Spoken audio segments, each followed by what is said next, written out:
As we keep going on now, there's loads of rumours about me and Ravanelli going to meet in the middle of the pitch and have a punch-up. It's like, we're too old for that now. What's up, big? Yeah. Hello and welcome to When Football Began Again, the podcast that takes a nostalgic look at the Premier League era. Back a day later than usual. Sorry about that. All kind of technical issues this end. Today's show is an extra time interview special with Neil Cox, the former Bolton Wanderers, Aston Villa, Watford, Middlesbrough defender. We chat about breaking through and being part of the first team squad aged just 13 at Scunthorpe, the big move to Aston Villa, his time at Middlesbrough, the FA Cup and League Cup final season, the bust up with Ravanelli and how it led to him meeting Pele, and also moves to Bolton Wanderers and Watford, working with some fantastic teams and managers at those clubs as well. Then his own move into management we get onto with Wimbledon too. A really lovely guy, a great chat. I think you're going to really enjoy it. Thank you to everybody who got in touch about last week's show with Henry Winter. Really appreciate all the feedback from that. What a great start to season 2 that was. What a wonderful guest. And I have got more amazing guests lined up for you this series. All the interviews are pretty much in the bag and they're just stonking. I don't know which ones I'm going to put out first, but stay tuned at the end of the show. I'll let you know what I think is going out next week, provided all the technology holds up. A late afternoon dash to Curry's yesterday to save the day means that this episode is out. So it'd be a great week to buy me a coffee. I'll put that link on the description. But let's get on with it. Enjoy my chat with Neil. Joining me today to discuss their Premier League career and football career in general is former Aston Villa, Middlesbrough, Bolton, Watford defender Neil Cox. Neil, welcome to the show. Thank you for joining me. How are you doing? I'm not too bad at all, thank you. Not too bad. Great to see you, and I'm really looking forward to finding out a little bit more about your career. Let's go back to the start. Let's start with you. As a young player, you started your career at your hometown club, Scunthorpe United, the team you supported as a child as well. When did you realise you wanted to be a footballer? Well, I used to live next door. My parents used to live next door to the old showground, which is the old ground. So I could look out my parents' window and watch the games, really. So at the age of 4, it was something that I wanted to do. My dad used to take me at 4 or 5. And then I started going at the age of 10, 11 on my own. Spent a lot of my childhood watching first team games, third team games, youth team games at Scunthorpe United. You were signed onto the first team books with Graham Alexander, Richard Hall. I mean, there's about 1,500 professional appearances between the three there, I think, eventually. That seems quite a prolific kind of output for a youth team for Scunthorpe at that time. Was it quite special? Were you a special breed of players that came through? The new way Scunthorpe was doing it. I think I was the only local boy that was taken on, and then they decided to get everybody that had been released from other clubs, really. Graham Alexander had been released by Coventry. Richard Hall had been released by Ipswich. 7 or 8 others came in, really good players, and we just had a really good youth team that Scunthorpe had not had for a long, long time. Yeah, and you travelled as well, I think, to your first team game when you were just 13 years old. How did that come about? Well, I'd been in training with a squad in the first team, and the manager at the time asked me if I would like to travel to watch the game away at Burnley. I said, yeah, I would love to. He said, make sure you've got a shirt and tie on. So I had to borrow my dad's British Rail tie and go to the game there. We had Burnley away. Frank Vialli invited me. It was unbelievable atmosphere. I think it was 24,000 there. Division 2 game at the time. But to be in a dressing room as a first team game as a young boy, to learning of what is said and not what's said, what you learn more of as you get older, I think it was interesting for me. And it was good for me to be in that situation because it made it even more that I wanted to play for that team, my team. And yeah, what an experience, because literally, as you say, as a kid, you're getting a head start, presumably, on every other young player, being in and around those professional players. I mean, I imagine it must be an eye-opener for you. Or do you put that experience down to, obviously, you had a very long career yourself? Yeah, well, it was an eye-opener, but I've been in and around the club since I was 9 years of age, 10 years of age, just helping up if I was picking balls up after training. I was just helping picking cones up and bibs up just to go in when I wasn't at school. And then they invited me to train and come and join them with training. When we did 11v11s, if there wasn't enough players, I used to join in. So it was good for me, really, at a young age, 12 and 13, joining the first team players. And it was interesting because obviously I had to man up a little bit. They didn't go lightly with me. If they kicked me, they kicked me. They just get on with it, because if you want to train with the first team, you have to get on with it. And I just think it was a good grounding for me. Yeah, absolutely. So after making an immediate impact at Scunthorpe when signing on for them, it was rumoured Spurs were interested in signing you. A move to the First Division did eventually come with Aston Villa. That happened in February 1991. You were just 19. The fee was 400 grand and 2,000 new seats at Glanford Park. Talk me through, firstly, like that move from the old Fourth Division into the top flight in 1991. She's a young player. That I imagine agents aren't as involved. How does a move like that come about, and what's your involvement? Is it the two chairmen getting together? What happens? Well, there was no agent involved, I'll tell you that. I got a telephone call on the Sunday night from my manager at the time, Bill Green, who's sadly not with us no more. He rung me and said, look, there's 2 or 3 offers on the table. Whatever happens, you'll be leaving in the morning. Can you get to the ground in the morning? And by then, hopefully, we've done a deal with some club that you're going to. So I decided to get to the ground in the morning. I think it's about 3 foot of snow. My dad was off work, so my dad came with me. And it wasn't until we got to the ground, we met the manager and the chairman of Scunthorpe United at the time. So we're still dealing with the situation. It's true. Tottenham was trying to get myself and Richard all time for them, both of us. But then Southampton was interested in Richard Hall, Aston Villa and Sheffield Wednesday was interested in me. I just think the clubs were trying to get the best deal at the time, and they felt it was better if they split us up, and he went one way and I went another. That presumably, when they move and a club like Villa come in for you, I mean, that is too good probably for the club to turn down, too good for you as a player to turn down. Is that fair? It was really, because it was obviously we didn't realise till we got to Villa Park what the fee would be. We sat there. I took my dad, because obviously no agents at the time. We got to Villa Park and we got met by Mr. Ellis. Doug Ellis at Villa Park, which was unbelievable. Obviously, that year I'd watched Aston Villa on the TV against Inter Milan in the European Cup, and watched them play them. And all of a sudden, I'm sat with the chairman having some prawn sandwiches, talking about me signing for Aston Villa, when my dad sat there, and thinking, "What's going on here?" Really, we didn't understand what was happening. And then obviously they started talking financial situations, and my manager took over just to help me out, really, because I had no idea. I'd come there for nothing, but he said, "You have to be careful." And then we found out it was 400,000, which was a record from a fourth to a first division side at the time. But 2,000 seats, which was strange when we got talking about it. The 2,000 seats was for the way-in at Glanford Park, because obviously the new rulings from the Hillsborough disaster would make sure that teams had to have seats in. So 2,000 seats was exchanged as well, really. So I imagine Villa had the upper hand signing you, given they could offer claret seats, perhaps. That first Scunthorpe, that probably helped. It was blue seats. Scunthorpe played in claret and blue, and obviously Aston Villa played in claret and blue as well. So it was the blue seats that there was after for the away end. So when they got offered the 2,000 seats, as you said, the 2,000 seats are still there now. I'm not sure there's 2,000. I think a few have been broken over the times, but yeah, they're still there now and they're still in there. So hopefully Scunthorpe can do well and get themselves pushed up, and them seats can make the club some money. Yeah, what a legacy for the transfer. Amazing. I mean, that Aston Villa squad you joined, you've got Paul McGrath, David Platt, there's a teenage Dwight York in that squad as well. And no sooner have you joined, you're off on a mid-season tour to Hong Kong. I mean, presumably, firstly, the standard of player around you in training has gone up exponentially. I mean, how did that feel, making that leap in your career as a teenager, and also going to Hong Kong immediately? What a bedding in process. Yeah, it was because I'd obviously travelled up on the Monday morning, and I went back on the Monday. On the Tuesday, I had to be back to Villa Park by the train. We was flying to Hong Kong that day, so my passport was due. Because the weather was so bad, we just trained at the Holt End. We just run up and down the Holt End. We realised how big the Holt End was, because it was like running all the way up there was a long way up.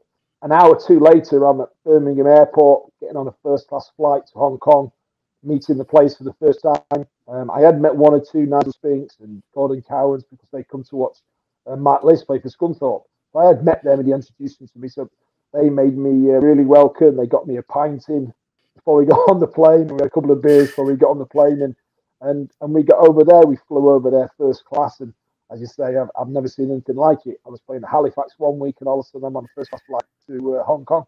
Fantastic. And you, I mean, it doesn't, it's maybe more commonplace now, but like a mid-season break, almost mid-season tour to Hong Kong. That seems unusual for the early 90s. Was that a standard thing they did at Villa, or? I know Aston Villa had been knocked out the third round of the FA Cup that year, but I think it was by West Brom, I believe.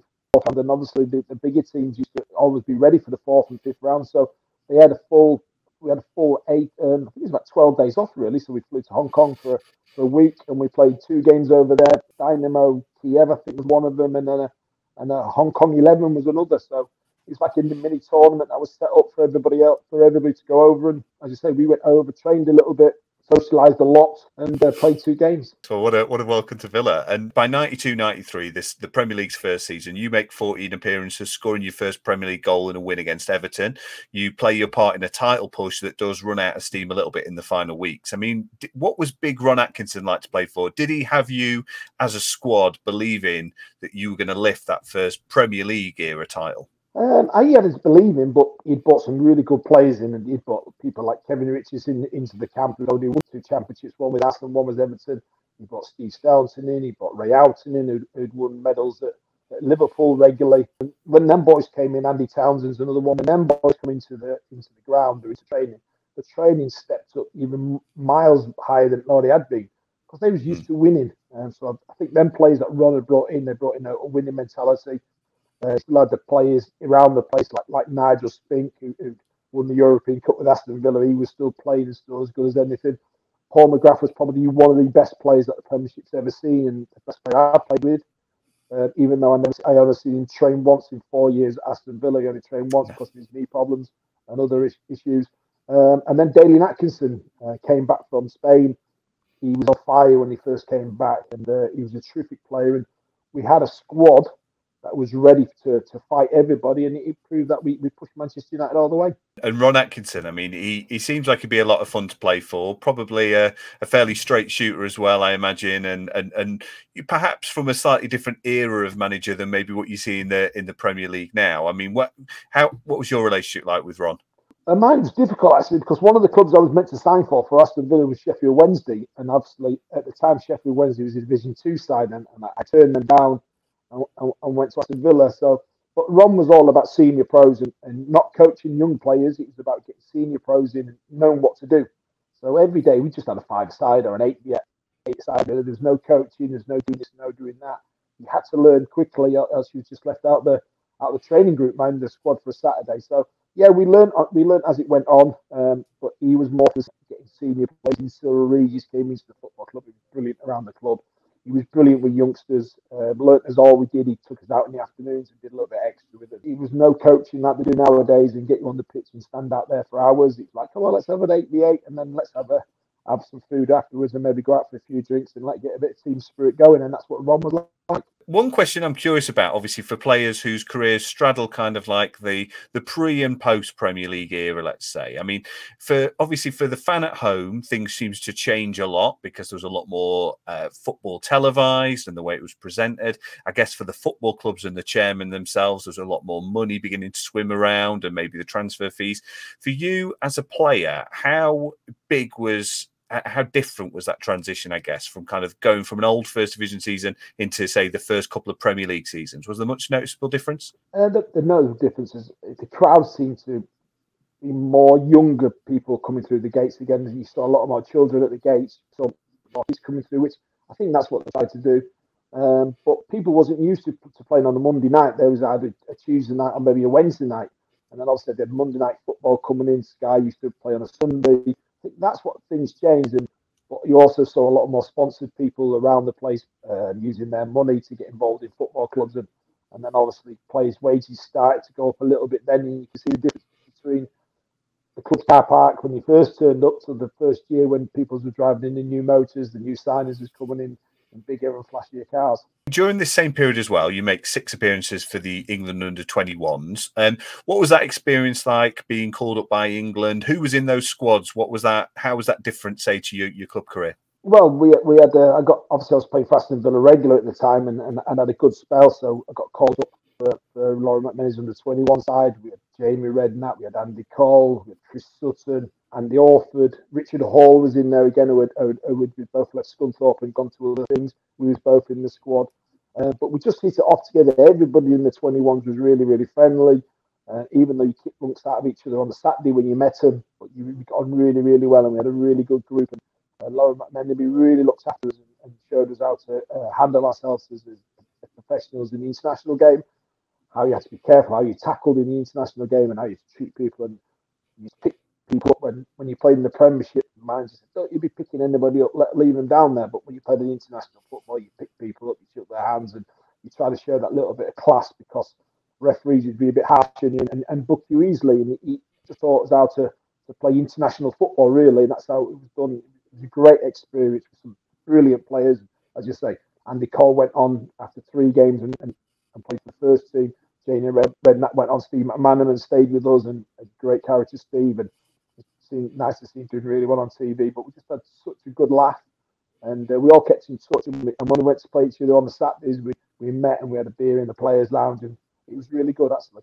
Yeah. Just, I suppose, networking with other pros from other clubs and stuff. Yeah, nice experience. You get your hands on your first major honour in 93-94, coming on as a sub at Wembley in a 3-1 win over Manchester United in the League Cup final. I mean, those days must be the moments you dream as of a kid, and you really quite early on in your career as well. You know, you're playing in cup finals at Wembley. You're on the winning side. I mean, how does that feel? Well, firstly, I was disappointed I didn't play in the final. I played every game up to it. Home and away, and we'd had such a Tottenham away, Arsenal away, and Birmingham was the first game we played in, which was a home and away game, which was the first one for a long time that the two Midlands club at each other got to the final. Yeah, disappointed I wasn't playing, but managed to get on the bench, and we just started like house on fire on the day. Ron we partied the night before. We had a few beers, a glass of champagne if the boys wanted it, and he just was so relaxed. We got to Wembley with the new suits and sunglasses on. Manchester United were there under a little bit of pressure. They needed to win the first trophy of the season, and we just went out and relaxed. And as I say, on the day we played really, really well, and I was happy to get on the pitch, and only for a short period of time, but to manage to get my part, doing my part for the team, and win a trophy, it was unbelievable for not just a personal thing, but for the club as well. A decision like that, obviously, as you say, you know, obviously going to be disappointed not to be named in that starting lineup. When do you find that out, kind of psychologically? What sort of period have you got to kind of, I guess, come to terms with that and maybe get your head in the space of going, right, I'm on the bench, I may be needed as an impact player? What's that process like? Ron was, for the big games like that, Ron told people 2 hours before the game, 2.5 hours before the game in the hotel. Before, you used to know on a Friday night, it was a Saturday game, you knew what was happening, so you get yourself ready.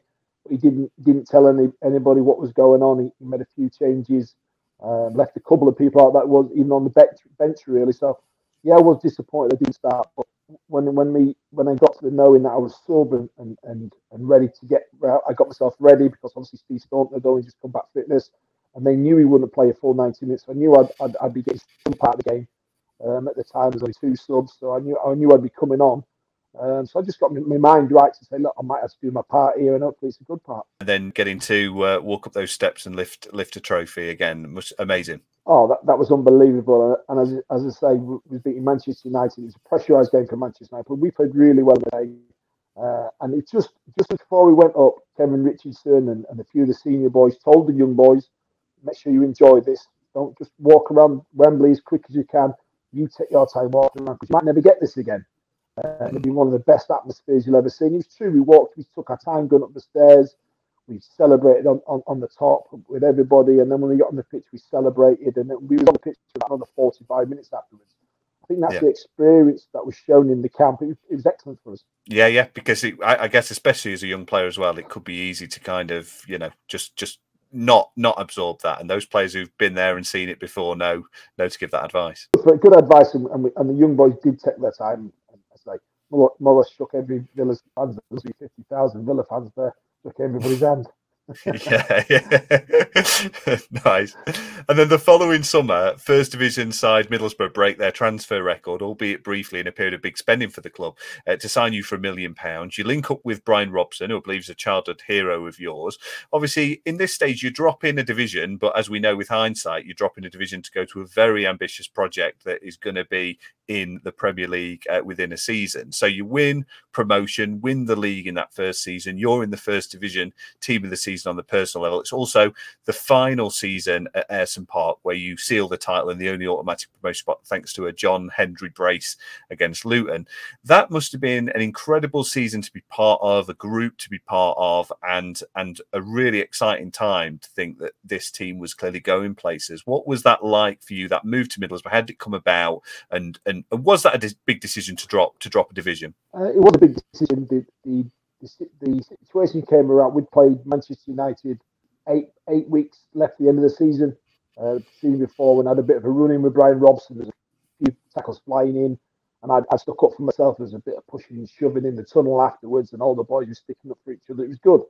And afterwards, we just had a beer, and he came over and said, like the way you play, like the way you've got a little bit of spirit about you. He says, you never know, I think I might be on the job in the summer. Would you be interested?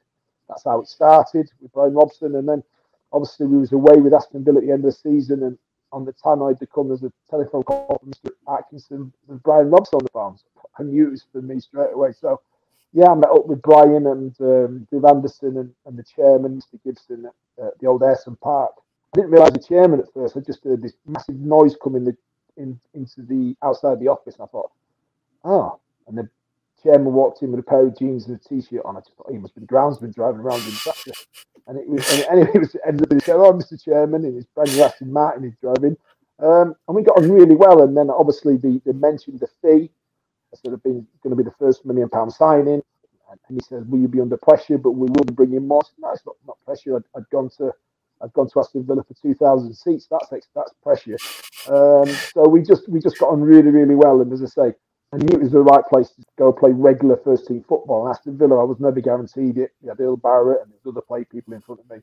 I just needed to go make a career of myself, and that's where I ended up. And it was definitely the right decision. I mean, what was that final game at Ayresome Park like? Because actually, you sealed promotion there and win the league, I think, in the final ever game at that ground as well. What was that like as a day? That must be. Is that equivalent to playing in a cup final? I think you look back at that day now.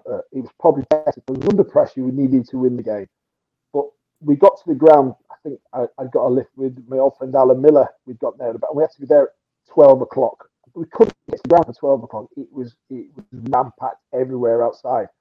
So we knew it was obviously going to be a good crowd. I think there was 24,000 people in there. Must have been another 30,000 outside.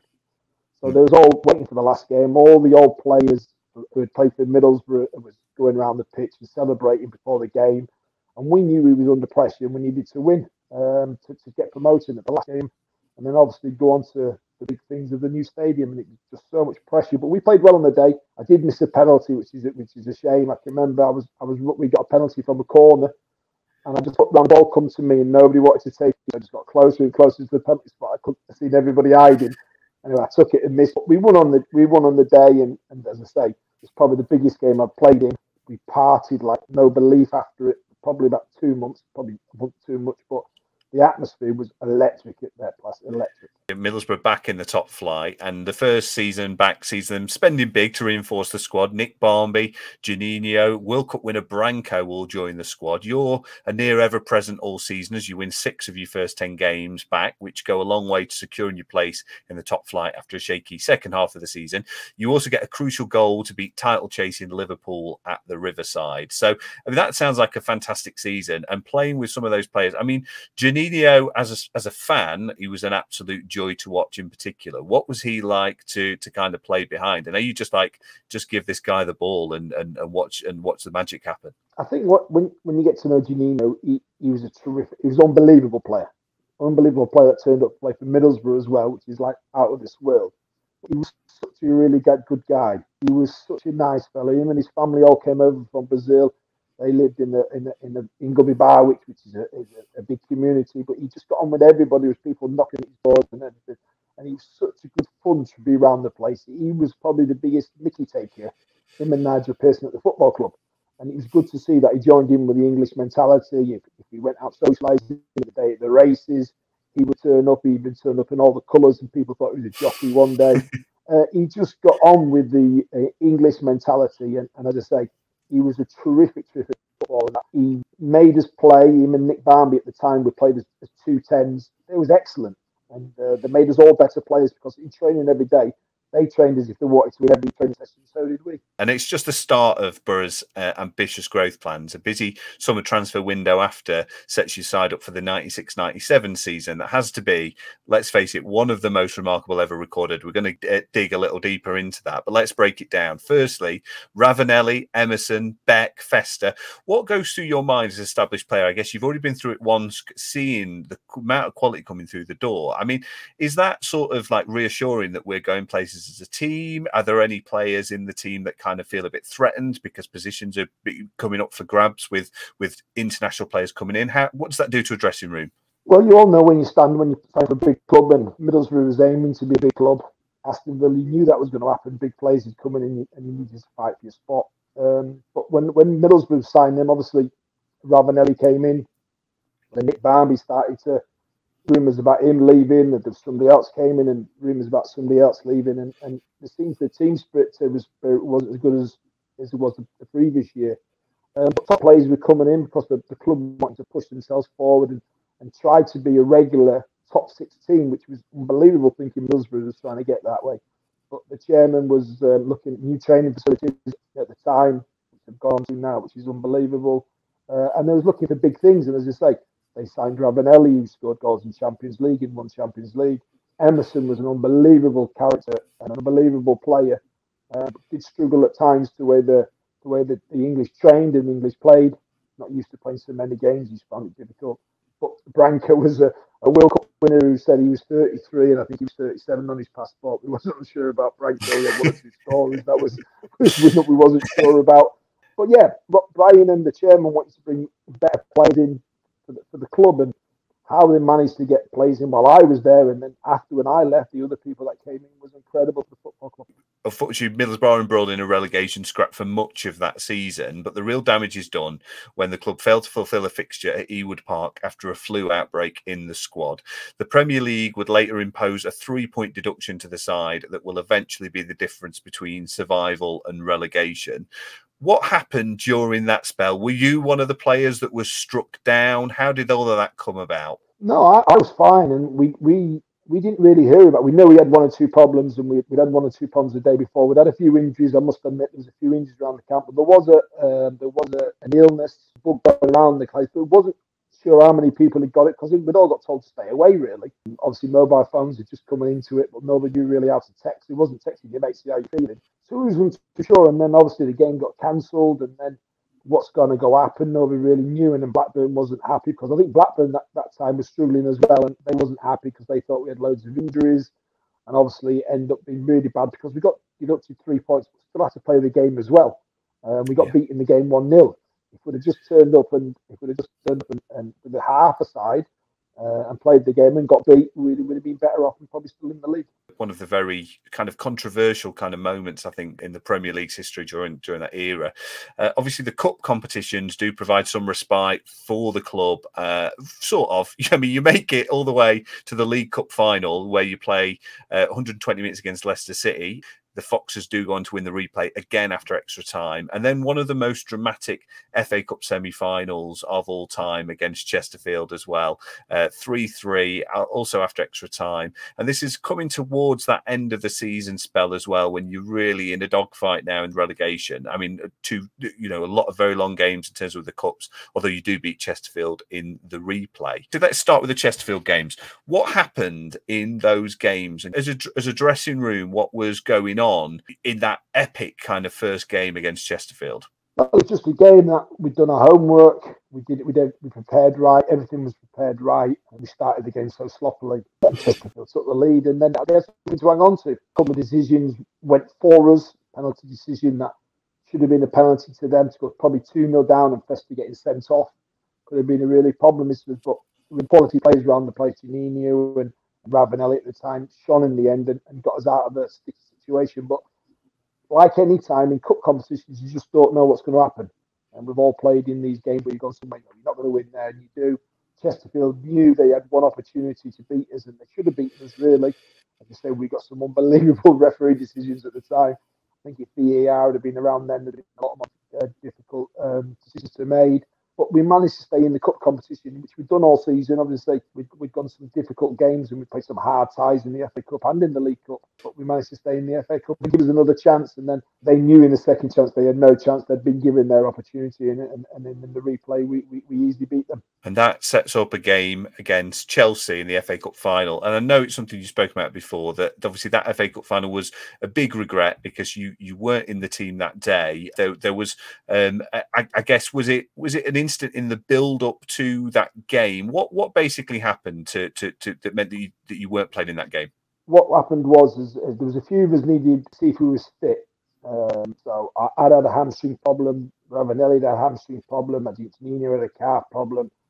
Clayton Blackmore had another problem. So a big squad fell down to Wembley. We'd made the team. But on the day before, 2 days before, we'd done the press conferences with the press, and they came in. They asked me questions, and the press I did he asked me, "What do you think the side would be?" And I said, "I think the side would be this." And I told him the side, and I wasn't playing. Ravanelli wasn't playing, but I thought Neil and Clayton would play. They'd both come through their problems. We've not seen Ravanelli for 2 weeks. He's gone back to Italy to get some treatment. We didn't know if he was fit. I was definitely struggling with a hamstring, and I told the manager I was struggling with a hamstring, but it's the last game of the season. If you need me, I'm needed. Anyway, we got to the day of the cup final. We're just having team pictures like you do. You've had your sponsors' suits on and your sponsors' sunglasses, and you also have a picture with the people that had given you him. And there was just something behind me, and it was a spit. And I turned around, and Ravanelli was into me because he wasn't happy that I shouldn't be saying this, and he took a swing at me. So obviously, I took a swing back, and there was a bit of a punch up and a bit of a get together at 11 o'clock on the day of the cup final.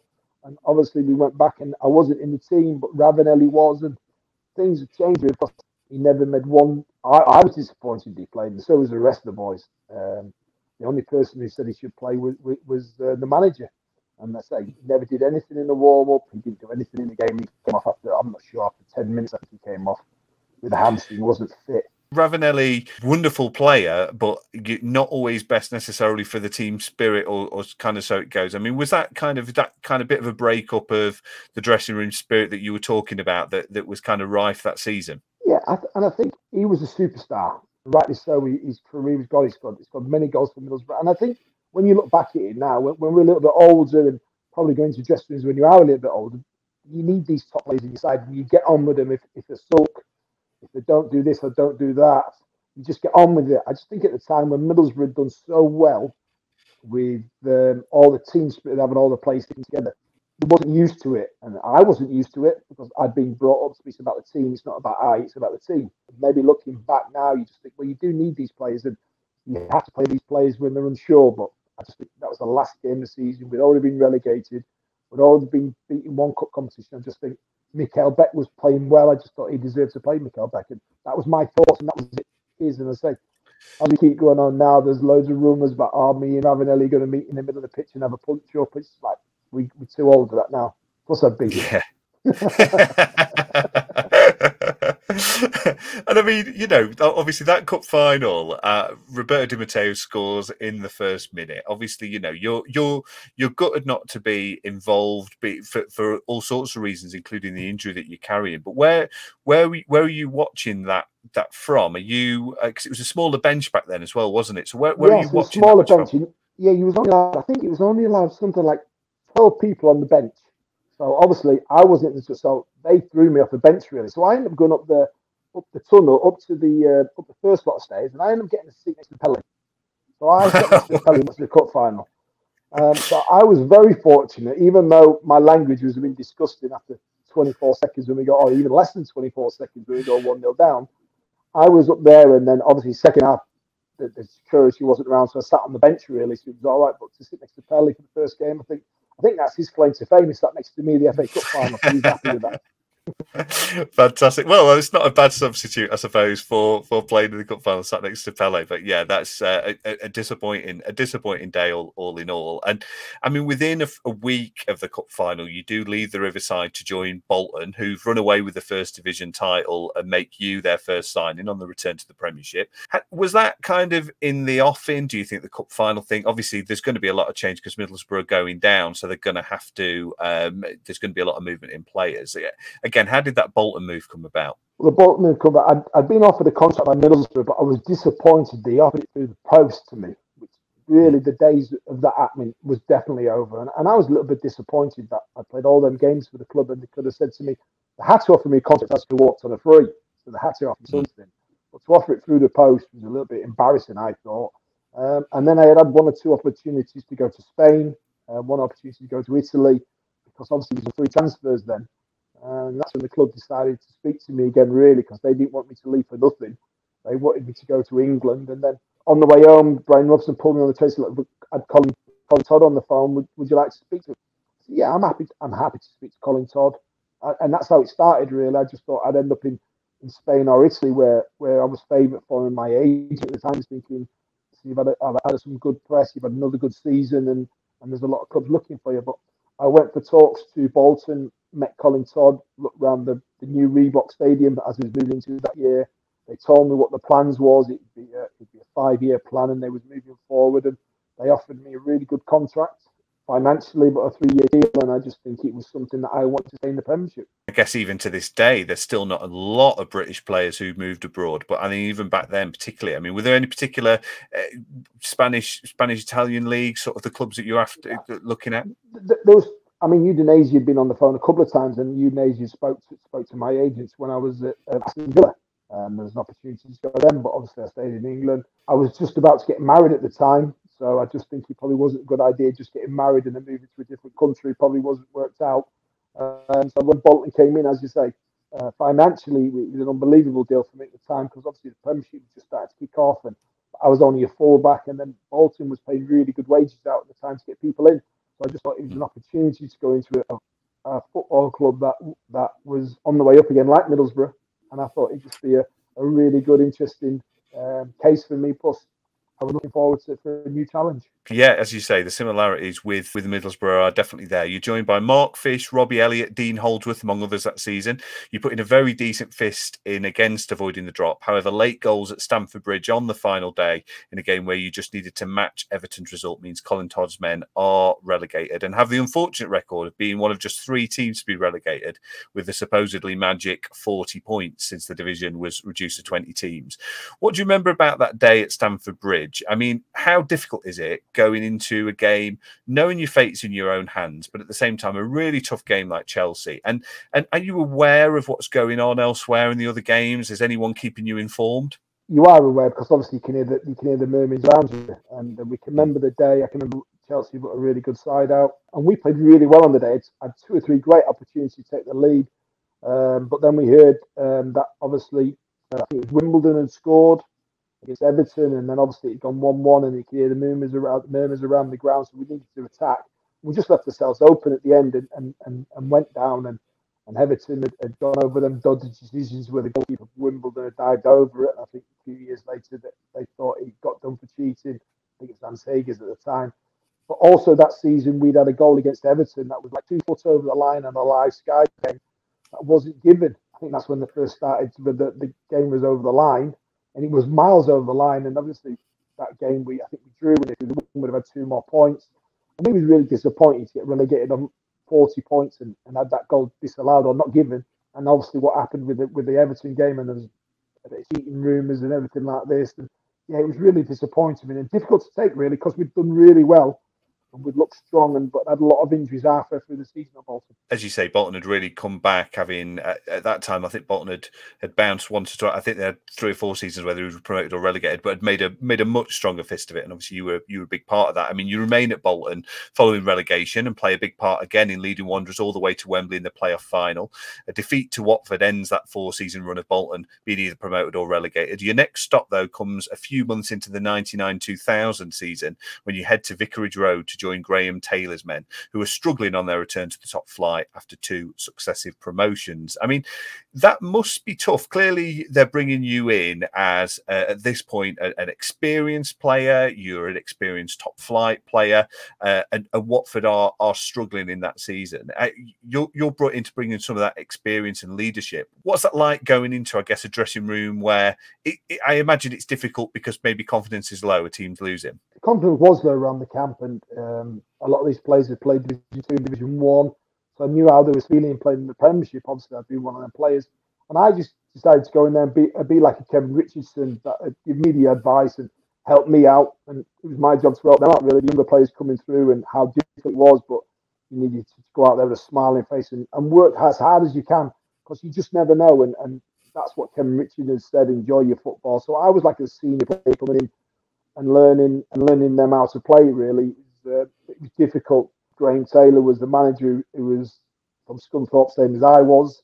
I was in the same class as his niece at school, and his dad was a local reporter for the Scunthorpe Evening Telegraph. And he did say to me once, whatever you do, don't go play for my son. He won't like you. He was 100% right. We just didn't hit it off. We just didn't get on, myself and Graham Taylor. And as I say, after 3 games, he tried to sell me to Fulham after 3 games. I'd not even moved into the hotel yet. He pulled me in and said, "Listen, we've had an offer from Fulham for you. Ray Wilkins has been on the phone."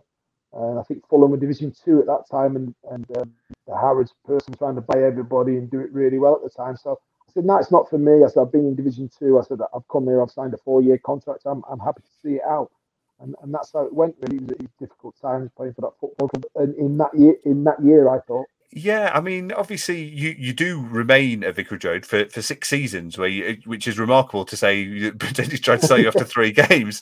You're virtually an ever-present in that back line. You narrowly miss out on the chance of another FA Cup final in 2003, losing at the semi-final stage to Southampton. And that relationship with Graham Taylor, I think, maybe remained strained. And there was the baton passed on to Gianluca Vialli, who was assisted by Ray Wilkins, of course, as well at that time.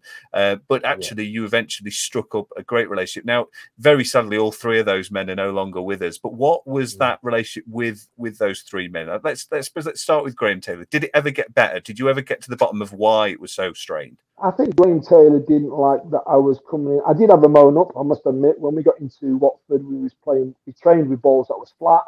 We trained with training kit that was mucky. I know we were going through the change and we had big steps, but just so the boys could get used to playing Premiership football. And it was difficult because the training ground was full of mud. We understood that. The balls were flat, and he said, "Just give me a pump, I'll pop them up." Nah, it's not easy. I said, "I'm not really bothered.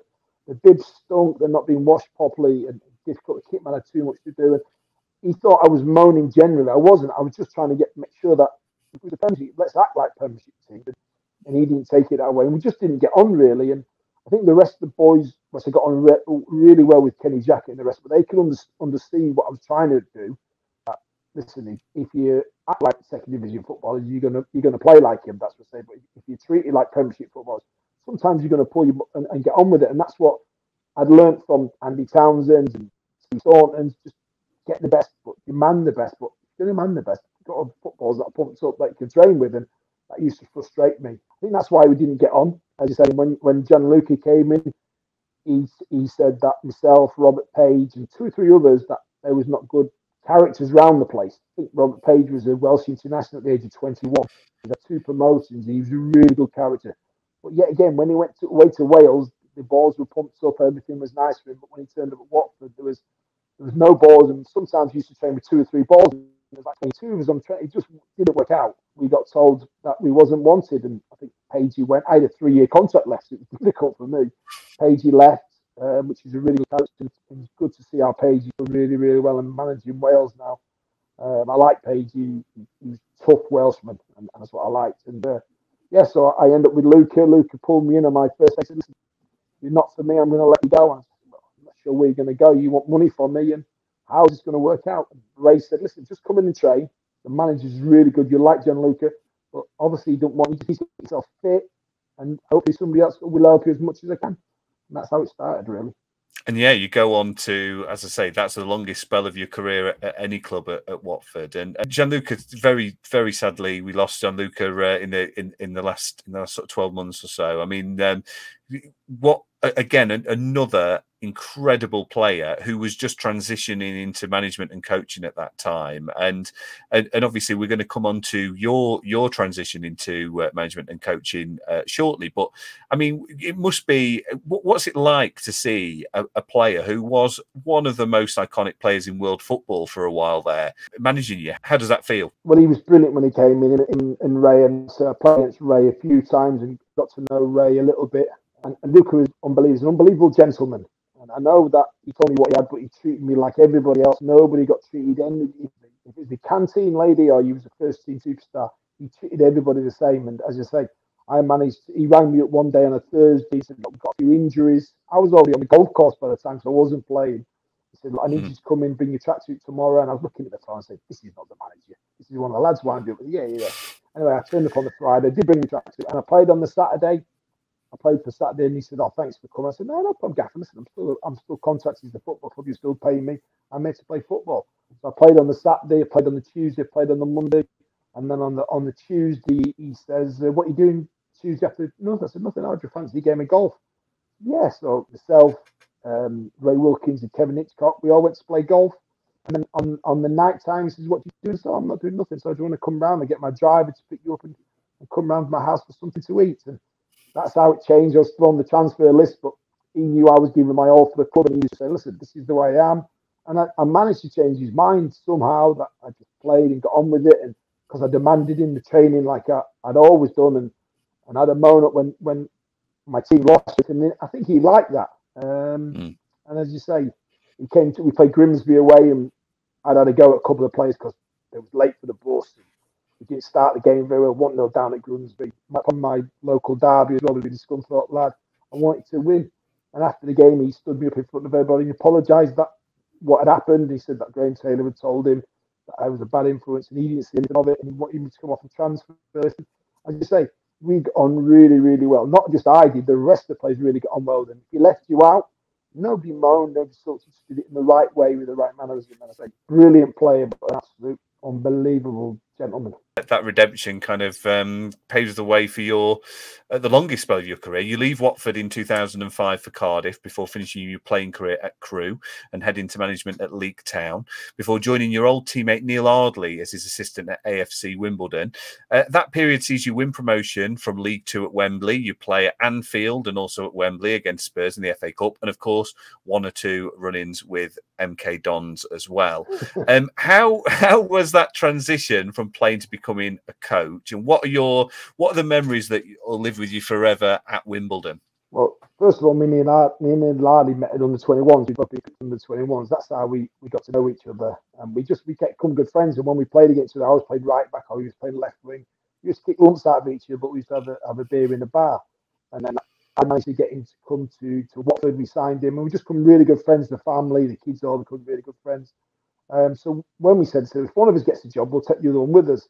Looking at this Wimbledon job come up October the 8th. I can remember he was taking over. They was bottom of the league by about 8 points, and looking like they was going to get relegated back to the non-league, which it took them done so well for that football club to get promoted 8 years out of 10 or something like that, and get promoted. We knew it was going to be difficult, but it's a job he wanted to take on. And as I say, he went to the last 10 minutes of the last game of the season against Fleetwood, and my mate Graham Alexander was managing then. Down the line at Graham Allen, bringing them all centre forwards on. He's bringing every centre forward on, trying to win the game.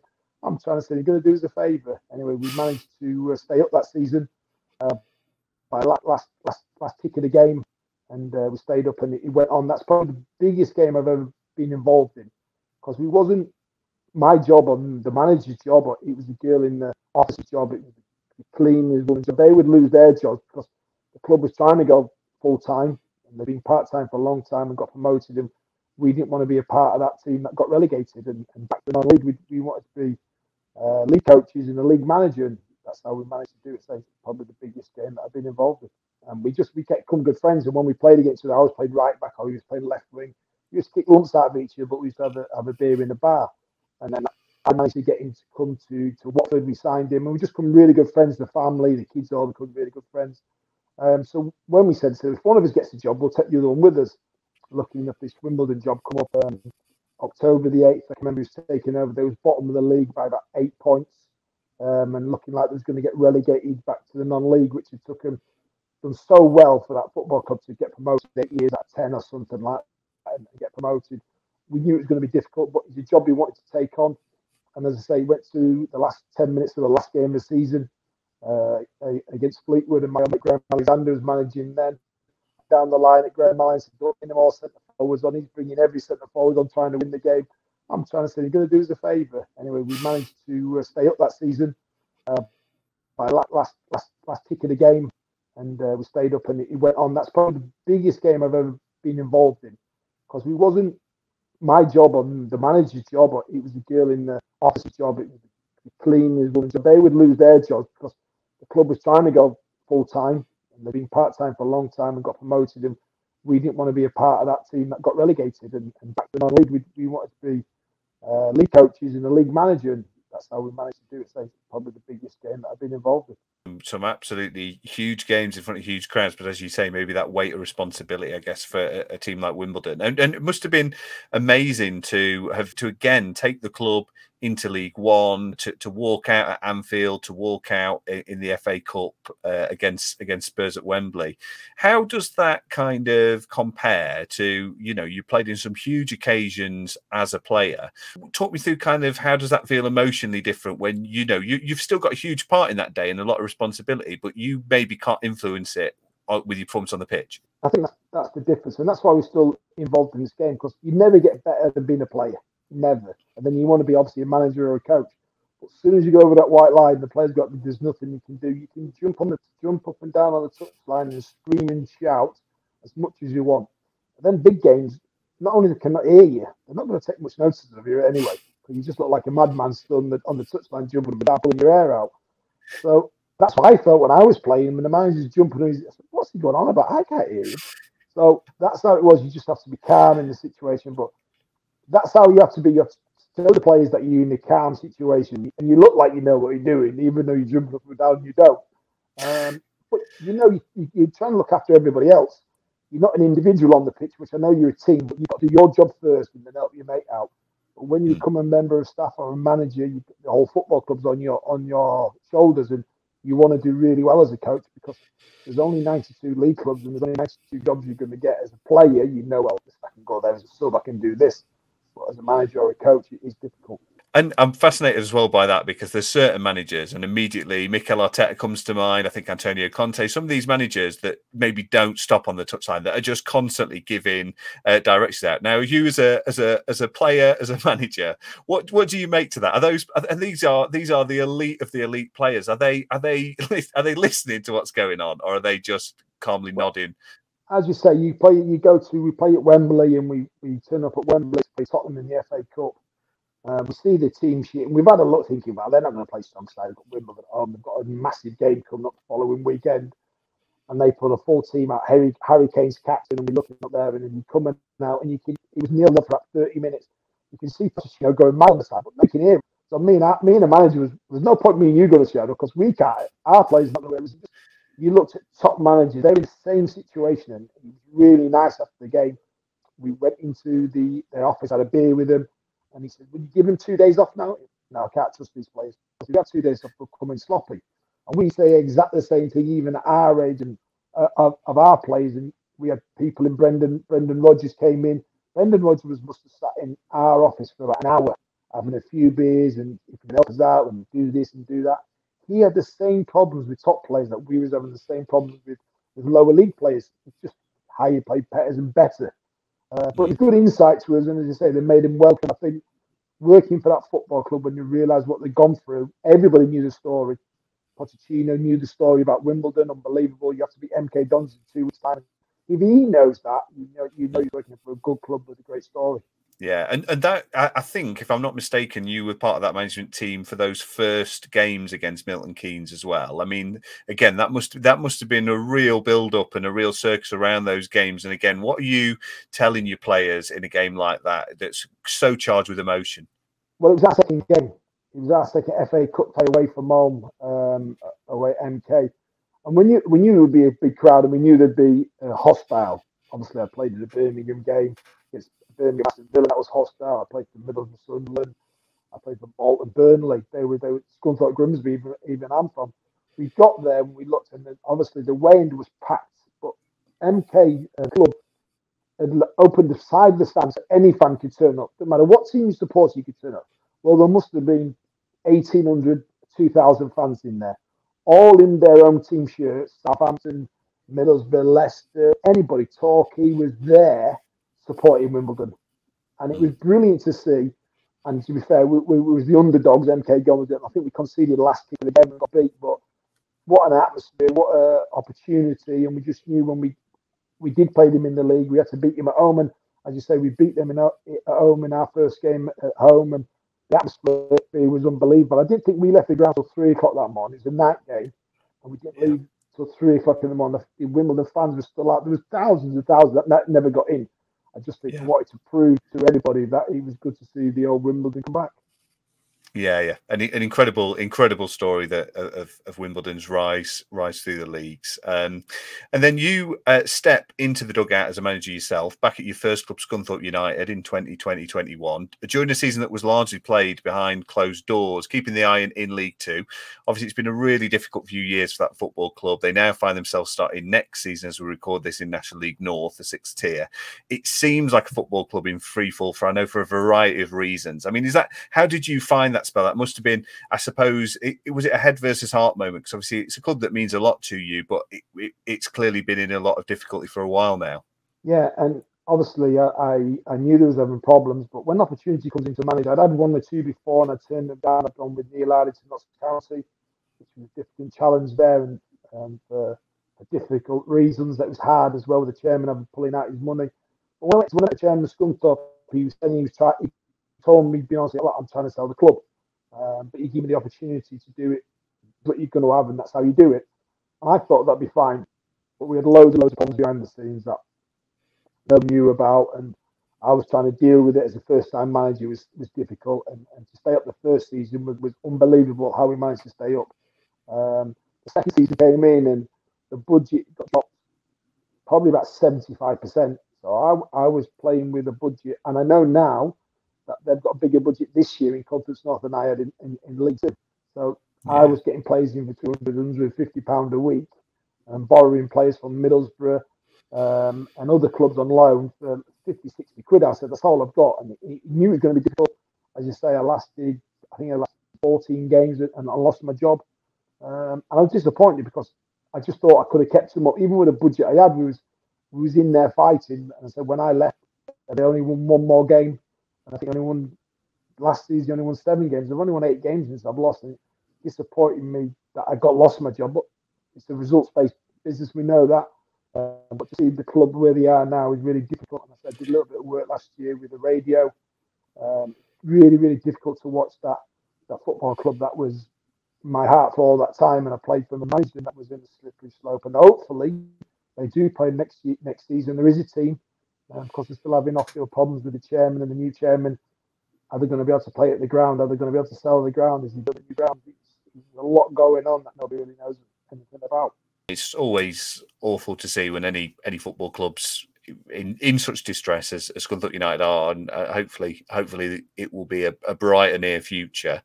I mean, just touching upon that kind of period as well. I mean, most of us who love football kind of really hated that period of not being able to go and watch football and experience it live. You know, it just wasn't the same watching it kind of on the live streams, and I think even more so, I guess, at that level of football. What was that like to managing? It must have been quite eerie, I imagine, managing games in empty stadiums. Yeah, but especially at first when I went back, because obviously I was a local boy and I knew I got the backing. I was looking for something to come in, and I knew I got the backing. We never got it because the fans wasn't allowed in. And it's difficult because, as we were saying earlier on the conversation, you can jump up and down and scream and shout. No one's going to hear you. But when there was no fans, they could hear everything you were saying and hear what the players were saying back to, not only to me, but to their other managers as well. And there was a lot of, I'm sure you have to be careful with the big games, the Premiership games, that the microphones didn't hear anything, because there was some language that was going about that usually happens, but didn't get caught on really. And there was a couple of times when I played against a couple of teams, the managers played on the right ding dong against each other. Lucky enough that didn't happen to me, but it got a little bit sour at the times because you could hear the effing and blinding, and you got stabbed that players were talking to people like there was. I think it's even worse, talking like to the referee there was. When I played, you could have a bit of banter with the referees. And the referees have a bit of banter back. That's what the good thing was when I played. Nowadays, referees have to be careful, but the players were still battering him, and the referee couldn't come back with anything, which was wrong with him. And now, as we record this, you're on the lookout for a new role back in football. Clearly, you've got a huge amount of experience to bring. What are the ingredients you would look for in a job back in football? Like every manager, really, you want something that's going to be stable and that somebody's going to give you a fighting chance. Yeah, obviously, since I've been in coaching, I've worked with low budgets. The worst budget at Wimbledon when I worked with Neil Hardley, and we got promoted with the 13th budget in the league. Still got promoted, and when we got promoted in League One, we had the worst budget in that league. So I'm used to working with that. We went into Notts County in the second year. We had no budget. I went into Scunthorpe United and had no budget. So I'm used to working with low budgets, and I'm happy to work with low budgets. I just want to say that I'm a chairman that's going to say, go on, there's the opportunity, do it your way. I say, live and die by your results, and I didn't think I got that at Scunthorpe. And it is getting more difficult, not only I'm moaning about it, but a lot of other people, the managers I speak to that have been let down, they never did it their way. The chairman seems to could be so good at their business sense, and they want to come also and become football manager and pick the side and say you play the wrong team and you need to play him as the goalkeeper. We'll just put him up front. He's 6'3", and you got comments like that from chairmen, and you think, wow, that's not what I don't want. Yeah, because actually in any job, whatever you do, having to deal and upward manage and things like that, and actually in football where it's such a public role, the chairman, there's some characters out there who probably, maybe they have been successful in other areas of life and think they can immediately, I suppose have maybe never had anyone tell them no. I imagine that makes the manager-chairman dynamic pretty interesting in most football clubs at any level. I mean, you've already touched upon it as well in the Premier League. If you're going to do well at a football club, the manager and the chairman have got to get on. Doesn't matter what you do, you've got to get on with your chairman. As you proved in, if you Conte at Tottenham, you're not getting on the chairman. There's only one person who's going to leave, and that's the situation. And I say I did get on with my chairman at Scunthorpe, but I knew he was having financial problems. It was going to be difficult. I wasn't happy with one or two things that happened while the games was going on that I had to do. But for financial reasons, I couldn't afford to bring subs on, or I had to bring a sub on because he was getting more money. And he couldn't afford it, so I understood all that. And fair play to him for telling me all that. And that's why we got on. And I said, let's get on with him now. But if you lose your job, you just need to wait for the next opportunity and get your CV in, and hopefully somebody gives you an opportunity like you've had before. Who are the players you'll never forget playing with or against, like the toughest opponents, best guys in the dressing room? Who really stands out across your career? I think if you look at the best player I've played with, probably was Paul McGrath. Paul McGrath and Brian Robson. Even like you look at Juninho was there for the 18 months I was there. I played with Paul McGrath for 4 years. I never saw him have a bad game. Only saw him train once. I know he had a few issues off the bench, like to drink, and he had a few problems, but he was unbelievable, and he looked after me so well. I think he was probably one of the best players. I think if you look at the plays against, I think if you look at my record against Ginola, I think if you look at Ginola's book, I think I get mentioned in his book more than he does. Because he played against Newcastle, he absolutely tears me to pieces. Every trick he did that night came off. I get mentioned, and he even feels sorry for me. I think he has signed a book to me, one of his books to me, and I've got it somewhere. I think really I should be signing one of his books to him, because I make more things than he did in it. So there's some characters. I met some really good friends. An old friend of mine when I met at Middlesbrough, Alan Miller, sadly he passed away 2 years ago. We signed for Middlesbrough at the same time. He was a Southerner, I was a Northerner. And 1 year I spent Christmas at his house, and 1 year he spent Christmas at my house. We had pie and chips, and we had jelly deals and pie and stuff like that. We're just good friends, and as I say, I will never forget those times.